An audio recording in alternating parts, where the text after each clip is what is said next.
So blood cancer అనే జబ్బు ముఖ్యంగా 99.99%లో వంశపారంపరికంగా రాదు. సో బ్లడ్ క్యాన్సర్లో లాస్ట్ 10 yearsలో బ్లడ్ క్యాన్సర్ గురించి ఎక్కువగా డీటెయిల్గా తెలుసుకోవటం, అది ఆ బ్లడ్ క్యాన్సర్కి సంబంధించిన జెనెటిక్ టెస్ట్ ద్వారా మనకు సంభవమైంది, పాసిబుల్ అయింది.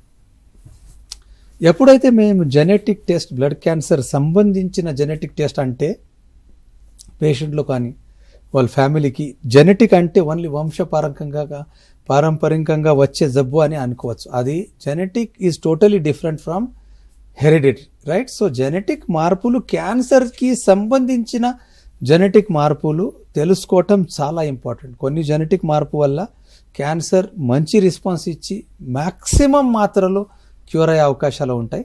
అదేవిధంగా కొన్ని జెనెటిక్ మార్పు వల్ల క్యాన్సర్ చాలా ట్రీట్మెంట్ రెసిస్టెంట్ ఉండి మళ్ళీ రకరకాల ట్రీట్మెంట్ ఫెయిల్ అయ్యే అవకాశాలు కూడా ఉంటాయి. So genetic change related to blood cancer means is not hereditary, not వంశపారంపరికంగా వచ్చే మార్పులు.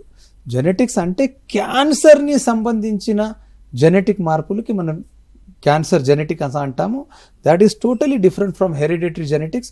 అండ్ బ్లడ్ క్యాన్సర్ వంశపారంపరికంగా ట్రాన్స్ఫర్ అయ్యే జబ్బు కాదు. సో 99.9% బ్లడ్ క్యాన్సర్కి ఫ్యామిలీ హిస్టరీ కానీ ఒక ఫాదర్ మదర్ నుంచి పిల్లలకి వెళ్ళటం, ఫ్యామిలీలో ఎక్కువ మాత్రలో కనపడటం అలాంటి ప్రమాదాలు ఉండవండి.